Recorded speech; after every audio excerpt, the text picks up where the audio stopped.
കേരളത്തെ അതിദരിദ്രരില്ലാത്ത സംസ്ഥാനമായി പ്രഖ്യാപിക്കാൻ പോവുകയാണ്. ഇതിന്റെ ഭാഗമായിട്ടാണ് സംസ്ഥാന സർക്കാർ പ്രത്യേക നിയമസഭാ സമ്മേളനം വിളിച്ചത്. പ്രതിപക്ഷവും ഭരണപക്ഷവും ഒരുമിച്ചാണ് സഭയിലെത്തിയത്. ആദ്യം സംസാരിച്ച തദ്ദേശ സ്വയംഭരണ വകുപ്പ് മന്ത്രി ഇത് സംബന്ധിച്ച് ആമുഖ പ്രഭാഷണം നടത്തി. എന്നാൽ തുടർന്ന് സംസാരിച്ച പ്രതിപക്ഷ നേതാവ് വി ഡി സതീശൻ സർക്കാരിനെതിരെ ആഞ്ഞടിക്കുകയായിരുന്നു. ശുദ്ധ തട്ടിപ്പാണിതെന്ന് സഭയിൽ വിളിച്ചു പറഞ്ഞ പ്രതിപക്ഷ നേതാവ് മുഖ്യമന്ത്രിക്ക് വേണ്ടി ചട്ടം ലംഘിച്ചുവെന്നും ഇടം വലം നോക്കാതെ പറയുന്നുണ്ട്. ഇതെല്ലാം നടക്കുമ്പോഴും ഒരക്ഷരം ഉരിയാടാതെ സഭയിൽ മുഖം കുനിച്ചിരിക്കുകയായിരുന്നു മുഖ്യമന്ത്രി.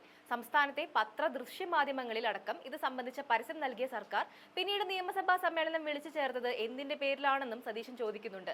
ആ പ്രസംഗത്തിന്റെ വീഡിയോ ഒന്ന് കണ്ടു നോക്കാം.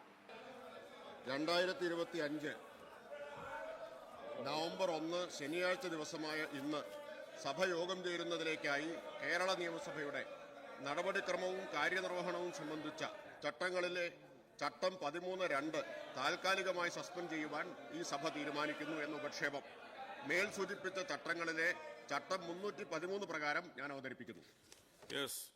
ബഹുമാനപ്പെട്ട തദ്ദേശ സ്വയംഭരണം എക്സൈസ് പാർലമെന്ററി കാര്യ വകുപ്പ് മന്ത്രി അവതരിപ്പിച്ച ഉപക്ഷേപം അംഗീകരിക്കാമെന്ന പ്രശ്നത്തെ അനുകൂലിക്കുന്നവർ, പ്രതികൂലിക്കുന്നവർ? ഉപക്ഷേപം സഭ അംഗീകരിച്ചിരിക്കുന്നു. സർ, പ്രതിപക്ഷം ഒരു കാര്യം നിയമസഭയിൽ വ്യക്തമാക്കാൻ ആഗ്രഹിക്കുന്നു.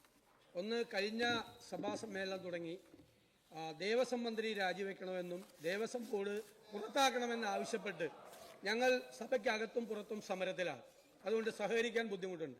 രണ്ടാമത്തെ കാര്യം, ഇന്ന് രാവിലെ എല്ലാ പത്രങ്ങളിലും പരസ്യം വന്ന ഒരു കാര്യം, റൂൾ 300 സ്റ്റേറ്റ്മെന്റ് മുഖ്യമന്ത്രിക്ക് അവതരിപ്പിക്കാൻ വേണ്ടി ചട്ടങ്ങൾ ലംഘിച്ച് ഒരു സഭാ സമ്മേളനം കൂടിയാണ്. എന്ത് പ്രസക്തിയാണ് സാറുള്ളത്? മാത്രമല്ല, കേരളം അതീവ ദരിദ്രരഹിത സംസ്ഥാനമാണെന്നുള്ള ശുദ്ധ തട്ടിപ്പാണ് മുഖ്യമന്ത്രി റൂൾ 300 സ്റ്റേറ്റ്മെന്റിലൂടെ കൊടുക്കുന്നത്. അതുകൊണ്ട് ഞങ്ങൾ അതിനോട് കൂട്ടുനിൽക്കാൻ ഞങ്ങളില്ല. ഈ സഭയെ അവഹേളിച്ചുകൊണ്ടാണ് ഇന്ന് ഈ റൂൾ 300 രാവിലെ പത്രത്തിൽ വന്ന പരസ്യം മുഖ്യമന്ത്രി റൂൾ 300 വായിക്കുന്നതിൽ എന്ത് പ്രസക്തിയാണ്? ഞങ്ങൾ അതുകൊണ്ട് ഈ സഭാ നടപടികൾ പൂർണ്ണമായി ബഹിഷ്കരിക്കുന്നു. ബഹുമാനപ്പെട്ട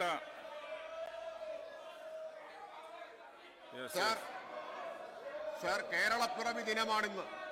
കേരളപ്പിറവി ദിനത്തിൽ കേരളം കൈവരിച്ചൊരു ചരിത്ര നേട്ടം അതിൽ അഭിമാനിക്കുന്നതിന് പകരം അത് സഹിക്കവയ്യാതെ ഇറങ്ങിപ്പോകുന്ന പ്രതിപക്ഷത്തെ ചരിത്രം എക്കാലത്തും വിലയിരുത്തും സർ. ചരിത്രം ഇവരെ കുറ്റക്കാരെന്ന് വിധിക്കും സർ.